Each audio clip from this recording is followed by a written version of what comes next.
Total గా 55,607 anganwadi buildings ఉన్నాయి అధ్యక్ష. టోటల్ గా మన రాష్ట్రంలో అయితే అందులో సొంత బిల్డింగ్స్ 32,507 ఉన్నాయి అధ్యక్ష.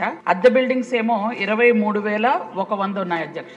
అయితే అధ్యక్ష ఇక్కడ ఎస్టీ ఎస్సీ బీసీ అని కాకుండా ముఖ్యంగా అన్ని ఏరియాల్లో అయితే అంగన్వాడీ బిల్డింగ్స్ ప్రెజెంట్ ఉన్నాయి అధ్యక్ష. అయితే 1000 మందికి ఒకటని సోదరులు అడిగారు గౌరవ సభ్యులు. కానీ ఎస్టీ ఏరియాలో పీవీటీజీలో 100 మందికే ఒకటి ఏర్పాటు కూడా చేస్తున్నాం అధ్యక్ష. అయితే దానికి కాను ఈ మధ్య మనకి పిఎం జన్మన్ లో కూడా 139 అంగన్వాడీ సెంటర్లు కూడా శాంక్షన్ జరిగాయి అధ్యక్ష. అవి ఏంటంటే శ్రీకాకుళం జిల్లాలో 27, మన్యం జిల్లాలో 11, అల్లూరు సీతారామరాజు జిల్లాలో 100, అలాగే ఏలూరు జిల్లాలో 1, మొత్తం 139 పీవీటీజీల్లో శాంక్షన్ అయ్యాయి అధ్యక్ష. అయితే అధ్యక్ష 2019-21 మధ్యలో మొత్తం గర్భిణీ స్త్రీలు రక్తహీనత 52.2 ఉండేది అధ్యక్ష. అయితే అది జాతీయ కుటుంబ సర్వే ఆధారంగా చెప్పారు అధ్యక్ష. అయితే ఇది ఆంధ్రప్రదేశ్ లో 53.7 ఉండడం జరిగింది అధ్యక్ష. కొంచెం ఎక్కువ ఉంది అధ్యక్ష. అయితే 5 సంవత్సరాల లోపు ఉన్న పిల్లల్లో 31.2 ఉంది. అలాగే వయసుకు తగ్గ ఎత్తులేని పిల్లలు 29.6 ఉన్నారు అధ్యక్ష.